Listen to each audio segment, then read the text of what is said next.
Hey, I'm going to China again. Oh, that's great. What are you doing? Well, I'm going to go visit all my relatives in my village. Okay, do you know what to call them? Yeah, like, uncles, aunts, brothers, sisters, the usual. Ha! Let me show you the Chinese family tree. So here's you. We all know the basics. Your mom is your mama, your dad is your baba, your older brother is 哥哥, your older sister is 姐姐, your younger sister is 妹妹, your younger brother is 弟弟. His dad, your grandpa, is 爷爷, his mom, your grandma, is 奶奶, his older brother is your 伯伯, his older brother's wife is your 伯娘, his younger brother is your 叔叔, his younger brother's wife is your 婶婶. His older sister is your 姑妈, his older sister's husband is your 姑丈, his younger sister is your 姑姑, his younger sister's husband is again your 姑丈. But wait, they have kids too. So your cousins on your dad's side, your uncle's son who's older than you is your 堂兄, your uncle's son who's younger than you is your 堂弟, and if your uncle's son has a wife, then it's your 堂嫂. Your uncle's daughter who is older than you is your 堂姐, younger than you is your 堂妹. But if it's your aunt's son who is older than you, then it's your 姑表哥. Your aunt's son who is younger than you is your 姑表弟. Your aunt's daughter who is older than you is your 姑表姐, and your aunt's daughter who is younger than you is your 姑表妹. Now, to your mom's side. Her mom, your grandma, is your 婆婆, her dad, your grandpa, is your 公公. If she has siblings, her brother is your 舅舅, her older sister is your 姨妈, her younger sister is your 阿姨, and in your mom's side, whether it's her older or younger brother, they are both called 舅舅. Your uncle's wife is your 舅母, your auntie's husband is your 姨丈. Wait, they also have kids. So your cousins on your mom's side, your uncle's or auntie's son who is older than you is your 表哥, your uncle and your auntie's son who's younger than you is your 表弟, your uncle or your auntie's daughter who is older than you is your 表姐, and your uncle or your auntie's daughter who's younger than you is your 表妹. Okay, now let's get back to your immediate family. So your siblings get married. Your older sister's husband is called 姐夫, your older brother's wife is your 嫂子, your younger sister's husband is your 妹夫, your younger brother's wife is your 弟夫. And of course, they're going to have kids, so your brother's son is your 侄子, your brother's daughter is your 侄女. If you are a female, then your sister's son is your 姨甥, but if you are a man, then your sister's son is your 外甥. If you're a female, then your sister's daughter is 姨甥女, but if you're a man, then your sister's daughter is your 外甥女. Okay, now you finally get married. Yay! If you're a dude, your wife is your 老婆, your wife's dad is called 岳父, and your wife's mom is called 岳母. Unless you're talking to them, then you just call them 爸爸妈妈. And if your wife has siblings, her older brother is called 大舅, her older sister is your 大姨. Her younger brother is called 小舅, and her younger sister is called 小姨. If you're a woman, then your husband is your 老公, his mom is your 奶奶, and his dad is your 姥爷. And if he has siblings, then his older brother is your 大伯, his younger brother is your 小叔, his older sister is your 大姑, his younger sister is your 小姑. Okay, now say you have kids. Your son is your 儿子, your daughter is your 女儿. And your son gets married. His wife is your 媳妇. Your daughter's husband, second husband, okay, third husband is your 女婿. And they have kids. If it's your son's son, then it's your 孙子. If it's your son's daughter, then it's your 孙女. But if it's your daughter's son, then it's your 外孙子. If it's your daughter's daughter, then it's your 外孙女. And then your grandchildren gets married. Your grandsons from your son's side's wife is your 孙媳妇. Your granddaughter from your daughter's side's husband is your 外孙女婿. And then they have kids. Your great-grandson from your son's side is your 曾孙子. And your great-granddaughter from your son's side is 曾孙女. Your great-grandson from your daughter's side is your 外曾孙子. And your great-granddaughter from your daughter's side is your 外曾孙女. And then, if you're still alive, then your great-great-great... Dude, I'm so confused already. How about you come with me and you can help me out? No, because they'll think I'm your girlfriend. Right, yeah, what was I thinking? How does China's political system work? China has a unique multi-party cooperation system. It differs both from the pluralist party systems common in the West and one-party systems in use elsewhere. What does this mean in practice? The Communist Party of China, or CPC, acts as the ruling party, but cooperates with 8 other groups to discuss and manage state affairs. The 8 parties are the Revolutionary Committee of the Chinese Kuomintang, China Democratic League, China Democratic National Construction Association, China Association for Promoting Democracy, Chinese Peasants and Workers Democratic Party, China Zhigong Party, Jusan Society, and Taiwan Democratic Self-Government League. The Chinese People's Political Consultative Conference, or CPPCC, facilitates multi-party cooperation and political consultation under the leadership of the CPC and is an important instrument of democracy. The system encourages parties, organizations, and representatives from across Chinese society to discuss basic policy, as well as consult on important political, economic, cultural, and social issues. Every year during the 2 sessions, The CPPCC receives thousands of policy proposals from members. This year, among the 5,769 suggestions, 4,279 were put on record and 42 marked as key proposals.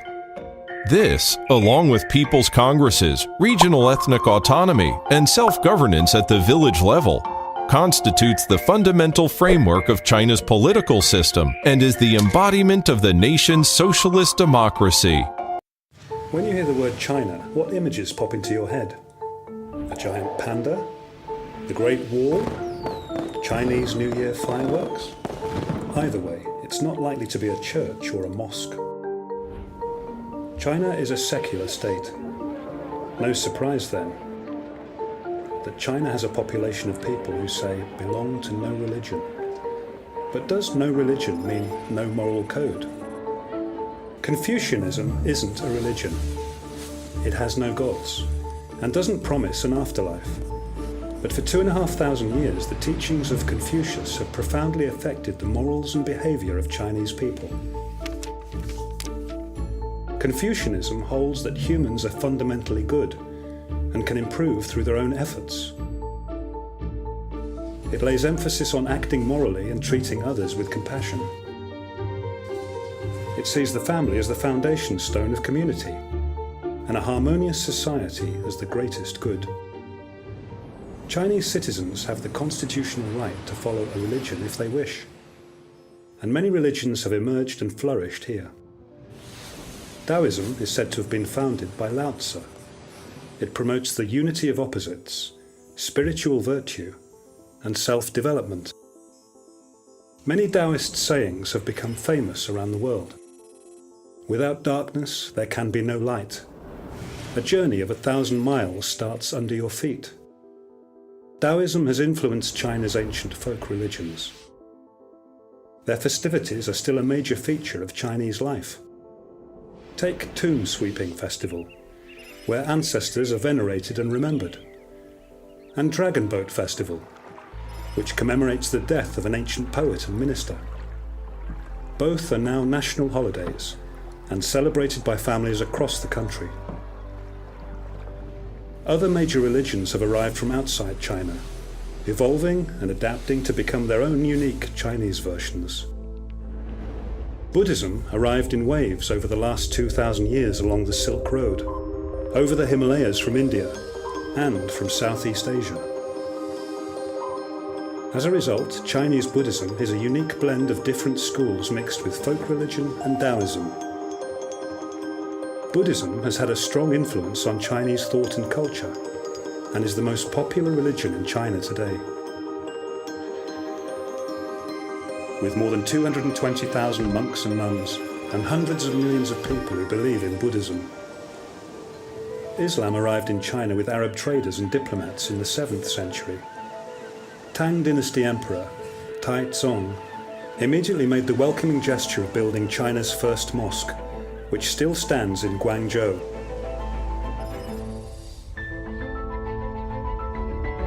Today, Muslims are distributed through China, especially in areas inhabited by ethnic minorities, like the Hui, who speak Mandarin and live mainly in the north and west. China is a multi-ethnic, multi-religious civilization, and there are around 23 million Chinese Muslims. The rise of Christianity is the real surprise. Christians first settled in China as early as the 700s, but numbers were small until the 20th century. Today, it's growing fast, with around tens of millions of Chinese Christians. In terms of belief, Chinese Christianity is the same as Christianity elsewhere, but the church administration is handled independently by the Chinese authorities. Despite this long-standing religious diversity, China has never suffered the cataclysm of religious wars. There's a history of religious tolerance here going back at least 1,000 years.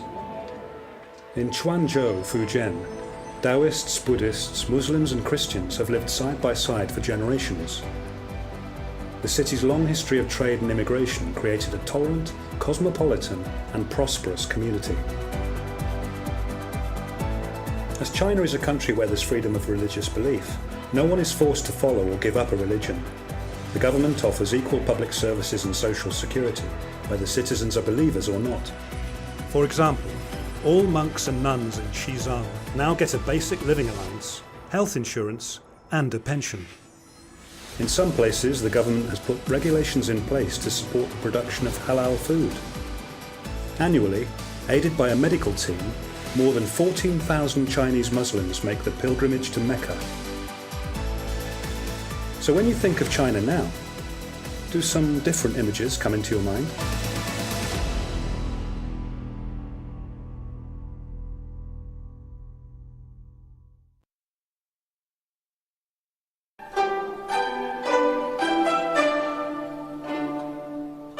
Chinese Culture University is located on Yangming Mountain. With a national park in the neighborhood nearby, the air is fresh and the trees and flowers are attractive. It is the best environment for students to study in. The main buildings on the campus are constructed in the style of a classical Chinese palace. The roads on the campus are also named after great Chinese people in ancient times.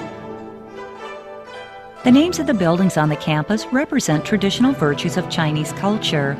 For example, Daren Building, Dai Building, Dada Building, and Datian Building. Besides encouraging students to gain knowledge, we use these names for the buildings with a view to helping students develop integrity in their personal character.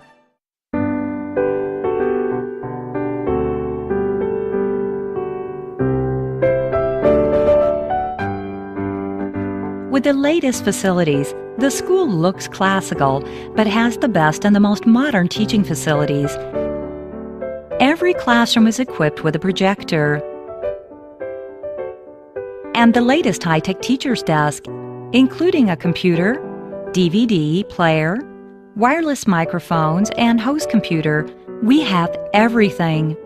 All the laboratories, including a life science lab, and an engineering lab, and so on, are equipped with the latest experimental equipment and facilities, such as a studio, radio, Chinese and Western kitchen, and so on.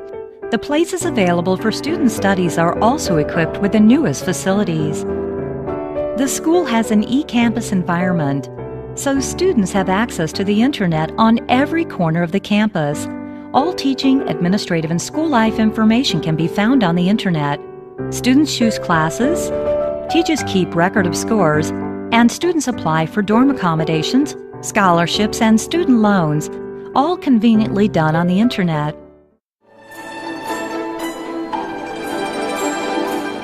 Chinese Culture University aims to spread Chinese culture and traditional academics, emphasizing the importance of music, art, drama, athletics, and dance. Meanwhile, on the basis of our national needs, we also develop curriculum in the applied sciences. Our school culture is an excellent mixture of Asian and Western culture. Our professors are famous and popular. Our goal is to make Chinese Culture University internationally well known. Chinese Culture University has 12 schools, 59 departments, 41 master's programs, and 11 PhD programs. Our school has the most choices for students. We encourage students to take advantage of such a big number of departments and to double major or minor in one of these departments so that students are able to develop their interests and talents. To build relationships with schools in other countries, Chinese Culture University has had over 100 well-known universities as sister schools. We maintain intensive communications in academics and culture with our sister schools. We also participate in student exchanges and create many kinds of international double major programs for students to pursue and further study. Chinese Culture University encourages students to actively take part in the student exchange programs provided by overseas schools so that students can broaden their horizons and develop a worldwide viewpoint. We welcome international students to apply to Chinese Culture University. International students from our sister schools can attend Chinese Culture University through student exchange programs. Our school provides effective consultation for international students. Apart from one-on-one counseling service for international students on academic performance, we also form study groups. Students can learn Chinese from movies, singing, reciting, and writing contests. All these activities boost international students' ability to competently communicate in Chinese. I love Taiwan. Taiwan is awesome.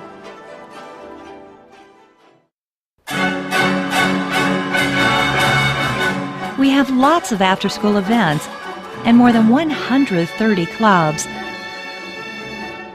that focus on quality of life, the fine arts, sports, and volunteer jobs. The purpose of having these clubs is in keeping with our school culture, diversity. Chinese Culture University student dormitories are well managed. The food court provides a wide selection of food and drinks.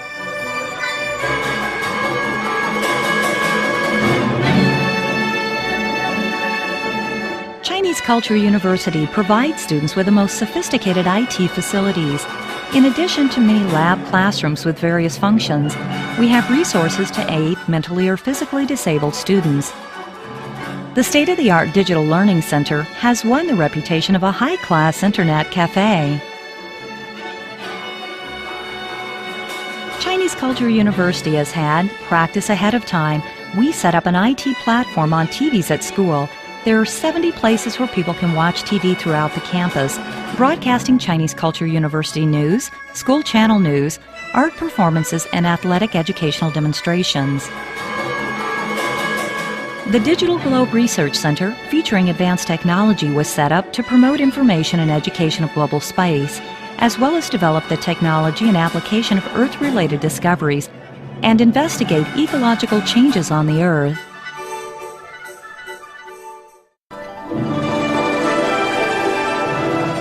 The complex stadium is one of the best in Asia. It has basketball courts, volleyball courts, a baseball field, billiards tables, and ping pong tables. In addition, professional training centers like a swimming pool, dancing room, judo room, martial arts room, weightlifting area, and an athletic recovery room are all here. Boyin Showroom, located on the top floor of the gym, is equipped with the most high-quality teleconferencing and sound effect facilities. The showroom serves as a venue for international conferences and art performances.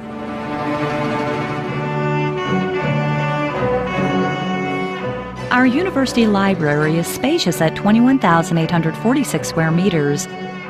Loaded with more than 11 million books, it is considered to be one of the top 10 most famous libraries among the universities in Taiwan.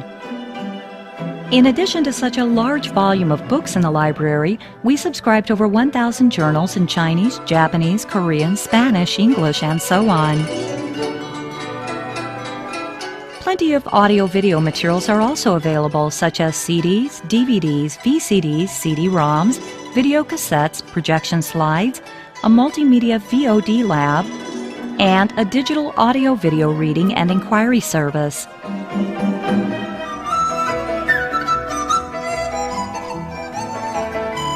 Huagang Museum is one of the oldest, most well-established complex college museums in Taiwan. With more than 50,000 pieces of artwork, it includes wash paintings made by famous contemporary artists, calligraphy, historical documents, portraits, ceramics from the many centuries, folk art crafts, and woodblock prints. The Ohaonian Art Center, located inside the museum, is a research center where Chinese and Western artists gather together to study Chinese painting and calligraphy. Huagang Museum is open not only for Chinese Culture University's teachers and students to appreciate the beauty of Chinese culture, but also for the public to visit and explore. We truly make the most out of the museum. The stadium, library, museum, and e-campus combined together contribute to the competitiveness of Chinese Culture University. Our unique school culture leads to a happy school life for students.